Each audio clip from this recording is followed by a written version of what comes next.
waxaa si rasmi ah maanta xariga loogu jiray xarunta hidaha iyo dhaqanka Soomaalida ee lagu magacaabo Ilays waana goobtan iminka aan dhex taaganahay iyadoo ay ka soo qayb galeen dad aad u fara badan oo isaga kala yimid xaafadaha magaalada Melbourne haddaba xaruntan ayaa muddo ku taamaysay sidii ay u aruurin lahayd dhaqanka hidaha Soomaalida isla markaana dhalinyaradu ay ugu noqon lahayd meel ay ku soo hirtaan Fartuun Faarax oo ah madaxa hay'adan ama xaruntan Ilays ayaa ii warantay bismillaahir rahmaanir rahiim maanta waxaan farxad noo ah inaan furno xarunteena Ilays waxa farxad kale oo ii ah inaan la furno oo ku daahfurno halkan xarunteena Ilays buugga af Soomaali Ilays oo mataananahay sida ay Nimco Nuur sheegtay waa fursad aad u qaali ah oo aad iyo aad baaragtay noogu community-geena hadaan nahay bulshadeena faa'iido badan u soo korodhay weeyaan waxaan aad iyo aad ugu faraxsanahay mar labaad iyo mar saddexaadba xaruntan oo soo wadnay dhismaheeda iyo wax ka qabadkeeda muddo 2 sano ah inaan maanta xarigeeda jarnay waa farxad weyn weeye waxaana filayaa dhammaan bulshada Soomaaliyeed inay ka faa'iideysan doonaan gaar ahaan dhalinta yaryar ee soo kacaysa ay kaga faa'iideysan doonaan afkooda iyo dhaqankooda inay haystaan waxaan rabaa inaan halkan uga sheego waalidiinta caruurta afka ilowday ma aha caruurtu inay iyaga yihiin waa waalidiinta hadaan nahay annaga ayaa afkeenigi sanduuq ku ridnay oo dhahnay gadaal baan kuugu soo noqonaynaa markay caruurtii weewadana soo noqonayna waqtiga waa tagay caruurteena afkoodi kuma hadlayaan dhaqankoodina way ka cabsanayaan confidence-ga ama kalsoonidii ayaa ka luntay sidoo kale dadkii lagu casuumeeyay xaruntan furitaankeeda waxa kamid ah Dr. Aways oo dhakhtar Soomaaliyeed oo degan galbeedka dalka Australia magaalada Perth oo xaruntan lagu casuumay isla markaana furitaankeeda ka soo qayb galay ayaa halkan kula kulmay bismillaahir rahmaanir rahiim waxaan ku faraxsanahay in ka soo qayb galo xafladan oo kulmisay 2 arimood oo isku magac noqday mid waa Ilays Community Heritage Center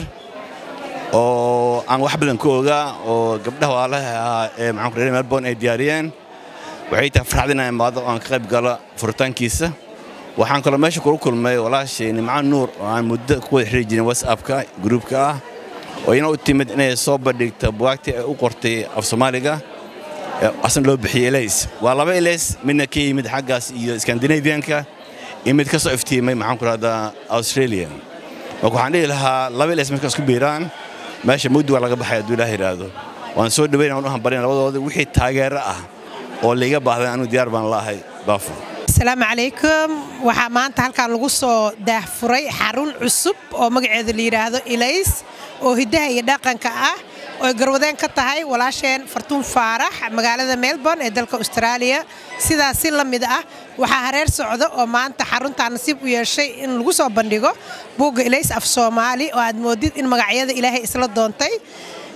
aad iyo aad baan u hambaliyeynayaa dhammaan inta ka soo qayb gashay iyo inta dhageysan doontana waxaan leeyahay ka warhaya ogaada 2 Ilaysba dadkii kale ee ka soo qayb galay furitaanka xaruntan ayaa iyana ii waramay bismillaahir rahmaanir rahiim baafo maasantahay maanta waxa aad ku faraxsanahay inaan ka qayb galo xafladan oo aad baaldega furitaanka xarunta Ilays Community Center oo soo diyaariyay ururka East African Community Foundation oo muddo badan ay ka shaqeynayay Fartuun Faarax Ajir waa u hambalyeynaa waan ku faraxsanahay inaan ka soo qayb galno hawlo badan baa meeshan lagu soo bandhigay waxaan kaloo yimid indana gabadha Ilays buugga qortay buugga Ilays af Soomaaliga oo Finland ka timid iyadana meesha aan kula kulanay ruuxantii 2 munaasabad aad u wanaagsan ayay ahayd waana ku faraxsanahay arintan iyo soo qaybgalkeeda iyo sida hawsha u dhacday dad badan baa yimid oo siyaasiyiin ama xagga dawladda ah ama community Soomaalida oo madaxda ah ayaa ka soo qayb galay ruuxantii waa maalin weyn oo farxad leh waxaan rajaynaynaa in xaruntan ay hirgasho oo hawl fiican ay qabato mustaqbalka oo lagu guuleysto ayaan rajaynaynaa insha Allah. Hello everyone, so dhawaada Manta is the opening of Ilays Community Heritage Center. We'd like to thank all the Somali people in the community in Melbourne who've supported us and who've been by our side. And inshallah, we are hoping that this will be, the start of a big future. Thank you, everybody. waxaa farxadii maanta oo maaragtay aan joogno furitaankii xarunta Ilays iyo buuggii af Soomaaliga ahaa Ilays oo la soo bandhigay asna runtii waa wax farxad ah wax arrin uma taqaana lagu faano arrin yacni dhaxal gelid ah fatuun faarax shaqada ay qabatay waa ugu hambalyaynayaa waxaan rajaynayaa inta kale oo mataqaanaa garbaheeda taagan iyo kuwa kaleba inay garba qabtaan santarka uu noqdo santar fiican sidoo kale nimco nuur buuggeeda ayadana waa dhaxal oo maaragtay runtii ay noo abuurtay ilmaheenna iyo kuwa sii dhaleen u noqon doono aad baan ugu faraxsanahay waana mataqaanaa maalin weyn baafo iyo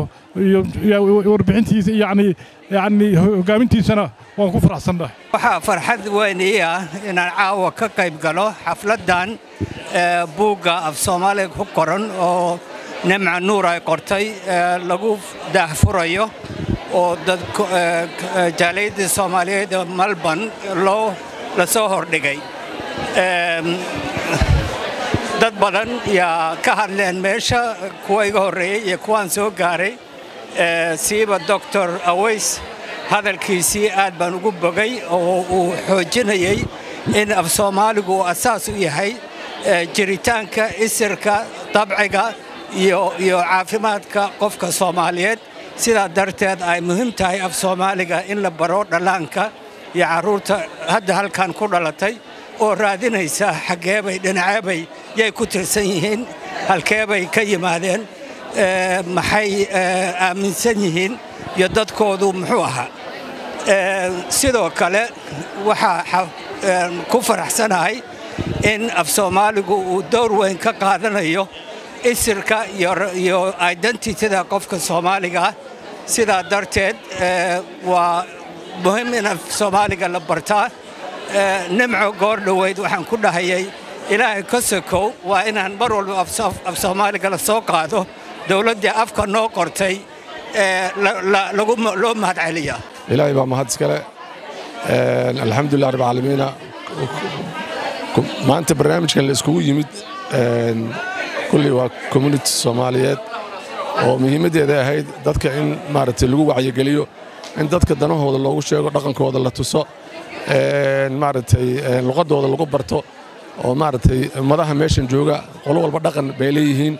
waa dad Soomaalidu waa dad diin leh waa dad dhaqan leh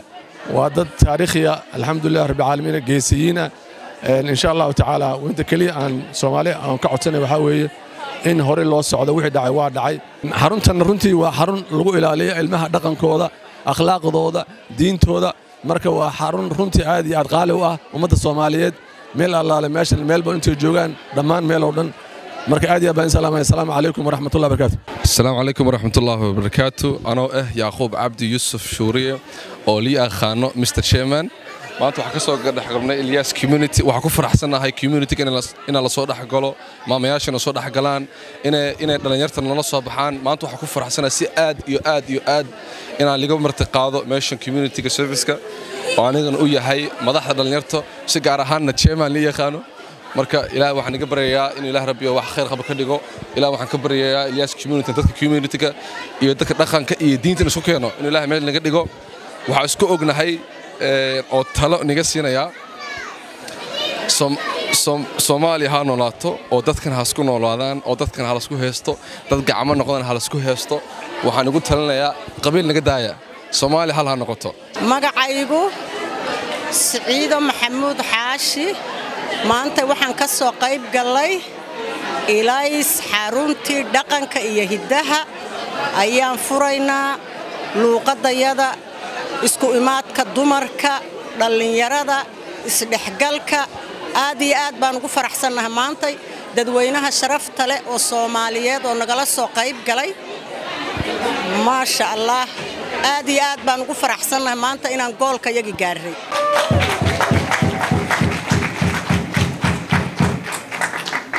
waxaa jirtay abaalmarino la siiyey shakhsiyaad ay ka mid ahaayeen Dr. Aways iyo Ustaad Ibrahim oo la aqoonsaday waxtarkooda fartuun faarax madaxa xarunta Ilays iyo faarax warsame oo ka mid ah madaxda jaaliyadda ayaa guddoonsiiyey